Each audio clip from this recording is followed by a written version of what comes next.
अध्याय 5 नामान कोढ़ी का शुद्ध किया जाना।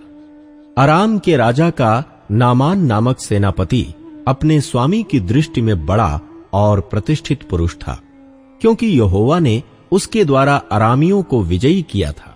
वो शूरवीर था, परंतु कोढ़ी था। अरामी लोग दल बांधकर इस्राएल के देश में जाकर वहां से एक छोटी लड़की बंदी बनाकर ले आए थे, और वो नामान की पत्नी की सेवा करती थी। उसने अपनी स्वामिनी से कहा, यदि मेरा स्वामी शोमरोन के भविष्यद्वक्ता के पास होता तो क्या ही अच्छा होता, क्योंकि वो उसको कोढ़ से चंगा कर देता। तो नामान ने अपने प्रभु के पास जाकर कह दिया, इस्राएली लड़की इस प्रकार कहती है। अराम के राजा ने कहा, तू जा, मैं इस्राएल के राजा के पास एक पत्र भेजूंगा।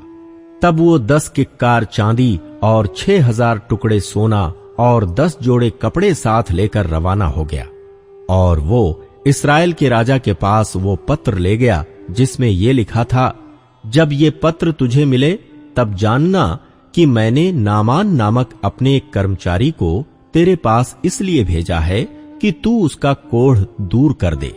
ये पत्र पढ़ने पर इस्राएल के राजा ने अपने वस्त्र फाड़े और बोला, क्या मैं मारने वाला और जिलाने वाला परमेश्वर हूं कि उस पुरुष ने मेरे पास किसी को इसलिए भेजा है कि मैं उसका कोढ़ दूर करूं? सोच विचार तो करो, वो मुझसे झगड़े का कारण ढूंढता होगा। ये सुनकर कि इस्राएल के राजा ने अपने वस्त्र फाड़े हैं, परमेश्वर के भक्त एलीशा ने राजा के पास कहला भेजा, तूने क्यों अपने वस्त्र फाड़े हैं? अब वो मेरे पास आए तब जान लेगा कि इस्राएल में एक भविष्यद्वक्ता है। तब नामान घोड़ों और रथों समेत एलीशा के द्वार पर आकर खड़ा हुआ। तब एलीशा ने एक दूत से उसके पास ये कहला भेजा, तू जाकर यरदन में 7 बार डुबकी मार, तब तेरा शरीर ज्यों का त्यों हो जाएगा और तू शुद्ध होगा। परंतु नामान क्रोधित हो ये कहता हुआ चला गया, मैंने तो सोचा था कि अवश्य वो मेरे पास बाहर आएगा और खड़ा होकर अपने परमेश्वर यहोवा से प्रार्थना करके कोढ़ के स्थान पर अपना हाथ फेर कर कोढ़ को दूर करेगा। क्या दमिश्क की अबाना और परपर नदियां इस्राएल के सब जलाशयों से उत्तम नहीं हैं? क्या मैं उनमें स्नान करके शुद्ध नहीं हो सकता हूं? इसलिए वो क्रोध से भरा हुआ लौट कर चला गया। तब उसके सेवक पास आकर कहने लगे, हे हमारे पिता, यदि भविष्यद्वक्ता तुझे कोई भारी काम करने की आज्ञा देता तो क्या तू उसे ना करता?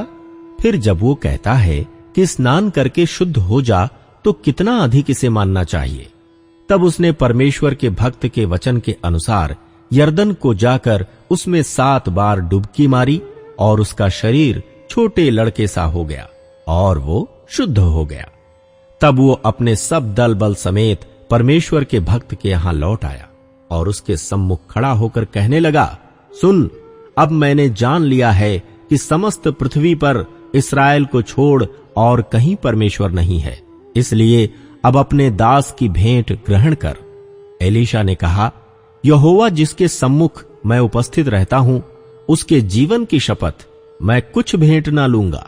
और जब उसने उसको बहुत विवश किया कि भेंट को ग्रहण करे, तब भी वो इनकार ही करता रहा। तब नामान ने कहा, अच्छा, तो तेरे दास को 2 खच्चर मिट्टी मिले, क्योंकि आगे को तेरा दास यहोवा को छोड़ और किसी ईश्वर को होम बलि या मेल बलि न चढ़ाएगा। एक बात यहोवा तेरे दास की क्षमा करे कि जब मेरा स्वामी रिम्मोन के भवन में दंडवत करने को जाए और वो मेरे हाथ का सहारा ले, और यों मुझे भी रिम्मोन के भवन में दंडवत करनी पड़े, तब यहोवा तेरे दास का ये काम क्षमा करे कि मैं रिम्मोन के भवन में दंडवत करूं। उसने उससे कहा, कुशल से विदा हो। वो उसके यहां से थोड़ी दूर चला गया था कि परमेश्वर के भक्त एलीशा का सेवक गेहजी सोचने लगा, मेरे स्वामी ने तो उस अरामी नामान को ऐसे ही छोड़ दिया है कि जो वो ले आया था उसको उसने ना लिया, परंतु यहोवा के जीवन की शपथ, मैं उसके पीछे दौड़कर उससे कुछ ना कुछ ले लूंगा। तब गेहजी नामान के पीछे दौड़ा। नामान किसी को अपने पीछे दौड़ता हुआ देखकर उससे मिलने को रथ से उतर पड़ा और पूछा, सब कुशल क्षेम तो है? उसने कहा, हां, सब कुशल है, परंतु मेरे स्वामी ने मुझे ये कहने को भेजा है कि एप्रैम के पहाड़ी देश से भविष्यद्वक्ताओं के चेलों में से 2 जवान मेरे यहां अभी आए हैं, इसलिए उनके लिए 1 किक्कार चांदी और 2 जोड़े वस्त्र दे। नामान ने कहा, खुशी से 2 किक्कार ले ले। तब उसने उससे बहुत विनती करके 2 किक्कार चांदी अलग थैलियों में बांधकर 2 जोड़े समेत अपने 2 सेवकों पर लाद दिया और वे उन्हें उसके आगे आगे ले चले। जब वो टीले के पास पहुंचा तब उसने उन वस्तुओं को उनसे लेकर घर में रख दिया और उन मनुष्यों को विदा किया और वे चले गए। तब वो भीतर जाकर अपने स्वामी के सामने खड़ा हुआ। एलीशा ने उससे पूछा, हे गेहजी, तू कहां से आता है? उसने कहा, तेरा दास तो कहीं नहीं गया। उसने उससे कहा, जब वो पुरुष इधर मुंह फेर कर तुझसे मिलने को अपने रथ पर से उतरा, तब से वो पूरा हाल मुझे मालूम था। क्या ये समय चांदी या वस्त्र या जैतून या दाख की बारियां, भेड़ बकरियां, गाय बैल और दास दासी लेने का है? इस कारण से नामान का कोढ़ तुझे और तेरे वंश को सदा लगा रहेगा। तब वो हिमसा श्वेत कोढ़ी होकर उसके सामने से चला गया। अध्याय 6 कुल्हाड़ी का पानी पर तैरना।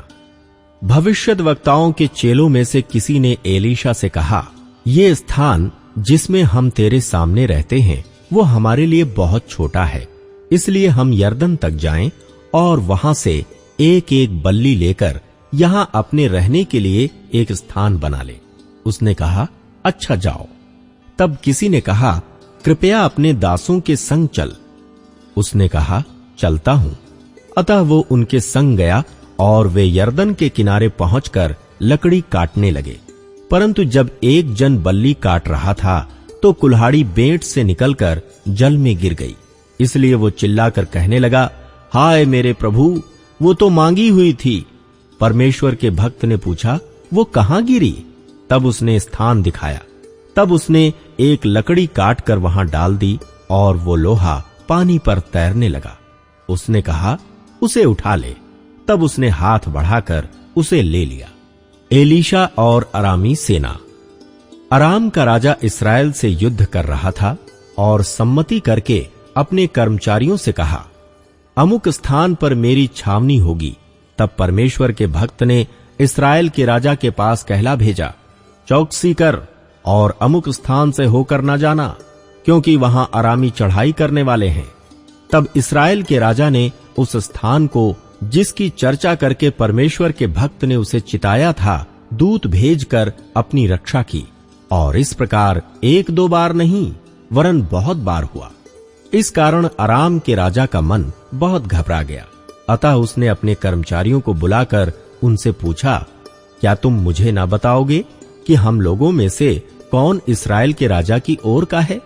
उसके एक कर्मचारी ने कहा, हे मेरे प्रभु, हे राजा, ऐसा नहीं।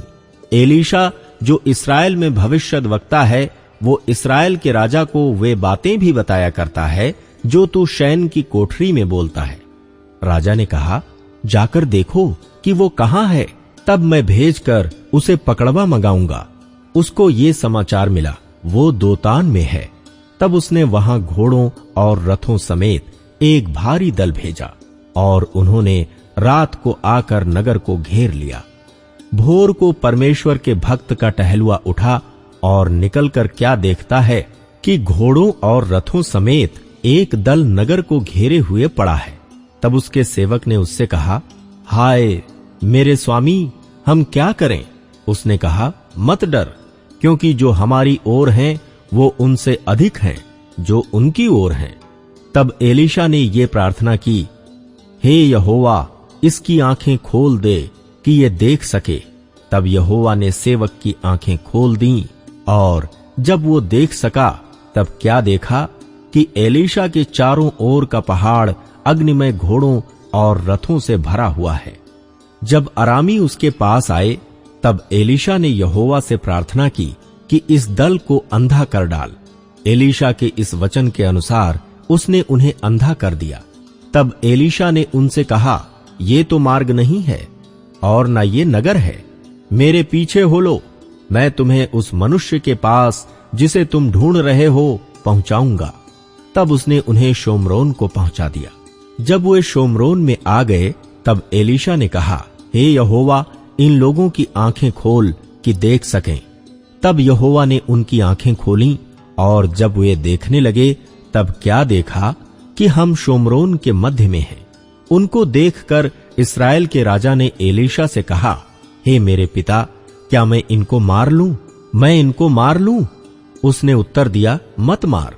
क्या तू उनको मार दिया करता है जिनको तू तलवार और धनुष से बंदी बना लेता है? तू उनको अन्न जल दे कि खा पीकर अपने स्वामी के पास चले जाएं। तब उसने उनके लिए बड़ा भोज किया, और जब वे खा पी चुके तब उसने उन्हें विदा किया, और वे अपने स्वामी के पास चले गए। इसके बाद अराम के दल इस्राएल के देश में फिर न आए। शोम्रोन की घेराबंदी। इसके बाद अराम के राजा बेन हदद ने अपनी समस्त सेना इकट्ठी करके शोम्रोन पर चढ़ाई कर दी और उसको घेर लिया। तब शोम्रोन में बड़ा अकाल पड़ा, और वो ऐसा घिरा रहा कि अंत में एक गदहे का सिर चांदी के 80 टुकड़ों में और कब की चौथाई भर कबूतर की बीट 5 टुकड़े चांदी तक बिकने लगी। एक दिन इस्राएल का राजा शहर पनाह पर टहल रहा था कि एक स्त्री ने पुकार के उससे कहा, हे प्रभु, हे राजा, बचा। उसने कहा, यदि यहोवा तुझे ना बचाए तो मैं कहां से तुझे बचाऊं? क्या खलिहान में से या दाख रस के कुंड में से? फिर राजा ने उससे पूछा, तुझे क्या हुआ? उसने उत्तर दिया, इस स्त्री ने मुझसे कहा था, मुझे अपना बेटा दे कि हम आज उसे खा लें, फिर कल मैं अपना बेटा दूंगी और हम उसे भी खाएंगी। तब मेरे बेटे को पकाकर हमने खा लिया। फिर दूसरे दिन जब मैंने इससे कहा कि अपना बेटा दे कि हम उसे खा लें, तब इसने अपने बेटे को छिपा रखा। उस स्त्री की ये बातें सुनते ही राजा ने अपने वस्त्र फाड़े। वो तो शहर पनाह पर टहल रहा था। जब लोगों ने देखा तब उनको ये देख पड़ा कि वो भीतर अपनी देह पर टाट पहने है। तब वो बोल उठा, यदि मैं शापात के पुत्र एलीशा का सिर आज उसके धड़ पर रहने दूं, तो परमेश्वर मेरे साथ ऐसा ही वरन इससे भी अधिक करे। एलीशा अपने घर में बैठा हुआ था और पुरनिये भी उसके संग बैठे थे। अतः जब राजा ने अपने पास से एक जन भेजा, तब उस दूत के पहुंचने से पहले उसने पुरनियों से कहा, देखो, इस खूनी के बेटे ने किसी को मेरा सिर काटने को भेजा है। इसलिए जब वो दूत आए तब किवाड़ बंद करके रोके रहना। क्या उसके स्वामी के पांव की आहट उसके पीछे नहीं सुन पड़ती? वो उनसे यों बातें कर ही रहा था कि राजा उसके पास आ पहुंचा, और राजा कहने लगा, ये विपत्ति यहोवा की ओर से है। अब मैं आगे को यहोवा की बाट क्यों जोहता रहूं?